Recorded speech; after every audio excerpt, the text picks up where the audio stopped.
Olá, seja muito bem-vindo a mais um encontro com a Palavra. Temos investido esse tempo em estudar o Sermão do Monte, versículo por versículo. Acomode-se e acompanhe conosco. No último programa, continuamos a buscar o que Jesus quis dizer com sal e luz. Nesse ensino, Jesus está dizendo aos discípulos: se vocês vão ser sal da terra e luz do mundo, vocês precisam não apenas entender a palavra de Deus ou a lei e os profetas, mas também entender como usá-la, como aplicá-la na vida daqueles que estão lá embaixo da montanha. Nunca vamos esquecer o que o Senhor me mostrou depois de estudar o Sermão do Monte e ler, principalmente, os evangelhos de Mateus, Marcos e Lucas. A importância de compreender que o espírito da lei é o amor de Deus visando o bem-estar do ser humano. Lembrei-me do aconselhamento que dei para uma mulher que estava saindo de um divórcio complicado. Falaremos sobre isso mais adiante.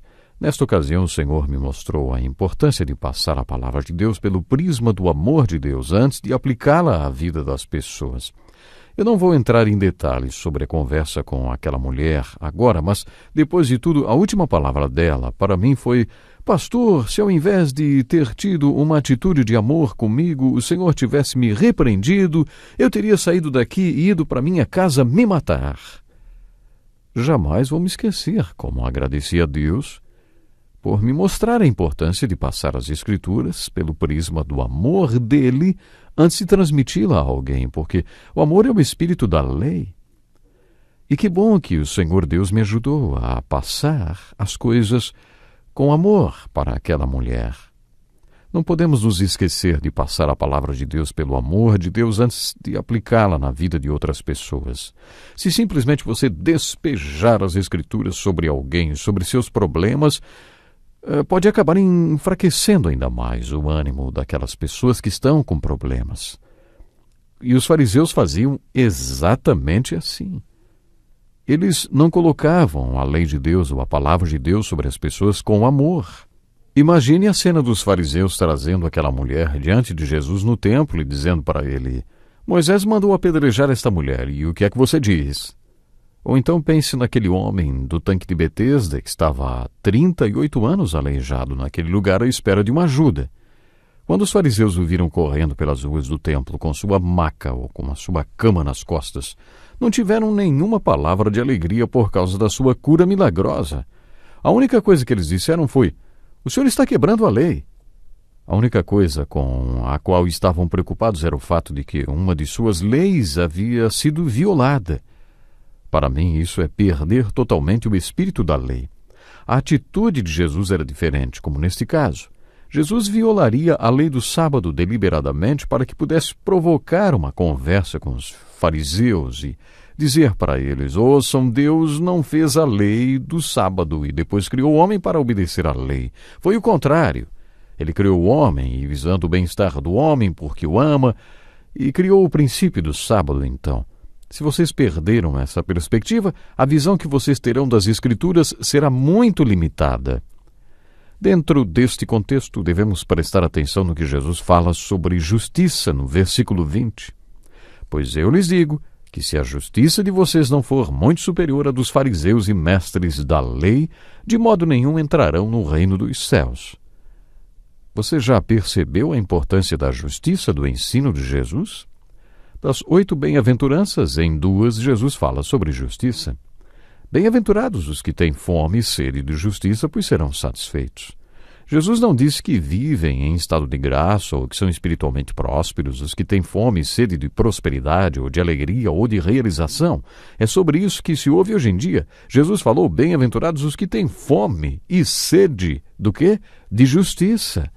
E na última bem-aventurança, Jesus falou: bem-aventurados os perseguidos por causa da justiça, pois deles é o reino dos céus. Perseguidos por causa da justiça, não porque têm mau hálito ou porque se fazem de bobos com a maneira como aplicam o evangelho na vida do povo, mas por causa de suas vidas de justiça, porque quando surge um impasse sobre o certo e o errado, assumem a posição pelo que é certo e são perseguidos por isso. Das 8 bem-aventuranças, 2 têm a ver com justiça. Um pouco mais adiante, neste ensino, no capítulo 6, encontraremos outro versículo no qual Jesus diz: busquem, pois, em primeiro lugar o reino de Deus e a sua justiça, e todas essas coisas lhes serão acrescentadas. Nesta passagem, Jesus ensina sobre valores e prioridades.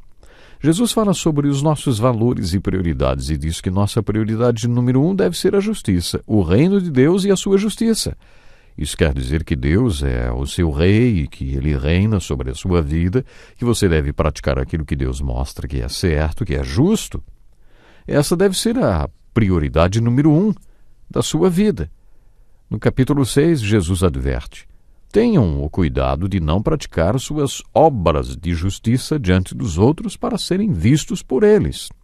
Observe como o conceito de justiça é importante no Sermão do Monte. Jesus ensina que existe uma diferença entre a justiça dos escribas, dos mestres da lei e dos fariseus e a que ele vem ensinar. Elas são diferentes. Que diferença é esta exatamente, hein? Jesus usou uma palavra que responde a esta pergunta: hipócrita. Jesus sempre chamou os líderes religiosos de hipócritas. E neste retiro no alto da montanha, Jesus ensinou que existe um tipo de justiça que é hipócrita. A palavra grega hipócrita significa duas caras. Naquele tempo, para representar os diferentes personagens no teatro, os atores usavam máscaras no palco. Jesus estava dizendo que não deveria ser assim quando se tratava da vida espiritual. A nossa justiça não deve ser falsa, ter duas caras, uma para usar durante a semana e outra para ir à igreja no domingo. Não devemos ter uma justiça hipócrita. Nossa justiça deve ser autêntica, verdadeira. Jesus sempre disse que a justiça dos escribas e fariseus era hipócrita. Não era sincera nem genuína, era apenas uma máscara que eles usavam. Outra maneira de dizer a mesma coisa é dizer que a justiça deles era apenas externa, só do lado de fora, não era interior. Mais uma vez em Marcos capítulo 7 e em Mateus capítulo 15, lemos que Jesus se sentou com os fariseus. Os fariseus tinham as suas cerimônias de purificação. Eles esfregavam os braços e mãos como os médicos fazem antes de uma cirurgia. Você já viu um médico esfregar as suas mãos antes de fazer uma cirurgia? Ele fica ali vários minutos fazendo aquilo, não é? Bom, mas isso não estava nas Escrituras. No caso aqui, os fariseus, eles faziam exatamente isso na cerimônia de purificação, e isso não estava na Bíblia, isso não estava nas Escrituras. Era uma tradição deles. Jesus se sentou para comer sem fazer isso, sem ficar 15 minutos lavando as mãos. E os fariseus criticaram Jesus, porque ele não ficou ali uns 15 minutos lavando as suas mãos. Mas Jesus respondeu dizendo: hipócritas, vocês só se preocupam com as coisas exteriores. Vocês não sabem que o mais importante é o interior do homem e não o seu exterior, a sua parte física.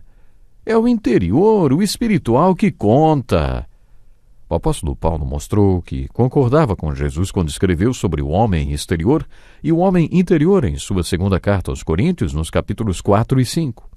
Paulo afirma que o homem exterior pode perecer, mas o homem interior se renova a cada dia. Jesus ensinou que o homem interior é mais importante. A sua parte espiritual é mais importante porque é a parte do homem que é eterna e que vai viver para sempre. Esta é a parte do homem que controla o homem exterior. Por isso, a parte do seu ser que deve preocupá-lo mais é o homem interior, e não o homem exterior. A justiça dos escribas e fariseus era externa, só do lado de fora. Interiormente, Jesus disse, eles eram como sepulcros caiados, bonitos por fora, mas por dentro, cheios de ossos e de todo tipo de imundície. Decididamente, isso não era um elogio. Jesus estava dizendo para eles que eles estavam mortos espiritualmente. A espiritualidade deles era apenas externa, só para mostrar para os outros. A justiça dos fariseus era externa, mas a justiça dos discípulos de Jesus devia ser interna. A justiça deles era horizontal, apenas para as coisas aparentes. No capítulo 6, Jesus diz que eles saíam pelas ruas ao meio do dia, quando a cidade estava cheia, e oravam em público para que todos pensassem que eles eram muito religiosos. Mas Jesus disse que a oração deles não era para Deus, mas para as pessoas que estavam nas ruas. Você se lembra daquela parábola do fariseu e do publicano? Jesus contou que um fariseu e um publicano foram ao templo para orar e que o fariseu ficou em um lugar de destaque no templo. Jesus disse que ele fez aquela oração para ele mesmo, porque, na verdade, não estava conversando com Deus. Ele estava orando para aqueles que estavam ali no templo. Eu me lembro quando estava no seminário. Tinha uma pessoa que sempre fazia isso, e ele costumava ir ao refeitório vazio durante a madrugada. Então, aproveitando o eco do refeitório, ele orava muito alto, mas muito alto mesmo, durante a madrugada. Ele orava tão alto naquele refeitório, com o eco, e a gente ficava pensando que era especialmente para acordar aqueles que queriam descansar para no outro dia poder estudar. E ele continuava fazendo aquilo as madrugadas inteiras e dando muitas vezes com a sua oração lições em todos nós que estávamos dormindo. Não parecia que ele estava conversando com Deus. Parecia sim que ele estava conversando com as pessoas que estavam ali, querendo descansar nos quartos, enquanto ele estava bradando lá no refeitório. Existem pessoas com esse tipo de justiça só para o homem ver. Os fariseus costumavam tocar uma trombeta ao meio-dia e, quando as pessoas se viravam para ver de onde vinha o som, eles jogavam uma moeda para algum mendigo para se exibir. Jesus disse aos discípulos: quando você der esmola, não anuncie isso com trombetas, como fazem os hipócritas nas sinagogas e nas ruas, a fim de serem honrados pelos outros. Eu lhes garanto que eles já receberam sua plena recompensa. Mas quando você der esmola, que a sua mão esquerda não saiba o que está fazendo a direita, de forma que você preste a sua ajuda em segredo, e seu Pai, que vê o que é feito em segredo, o recompensará. Esta obra de justiça não deve ser horizontal, mas vertical, ou seja, tudo para Deus. Seguindo os passos de Jesus pelos evangelhos, podemos observar um intenso conflito que havia entre ele e os líderes religiosos. E neste retiro com seus discípulos, Jesus deixou bem claro para eles: ouçam bem, primeiro, se vocês vão ser parte da minha solução e da minha resposta, vocês precisam saber como aplicar as Escrituras. Vocês precisam passar as Escrituras ou a lei de Deus através do prisma do amor de Deus antes de aplicá-la na vida do povo. Pense nisso, meu ouvinte. Faça tudo para Deus. Até o próximo programa. Este é um estudo escrito pelo Dr. Dick Woodward, na voz do pastor Edson Bruno. Até o nosso próximo encontro com a palavra.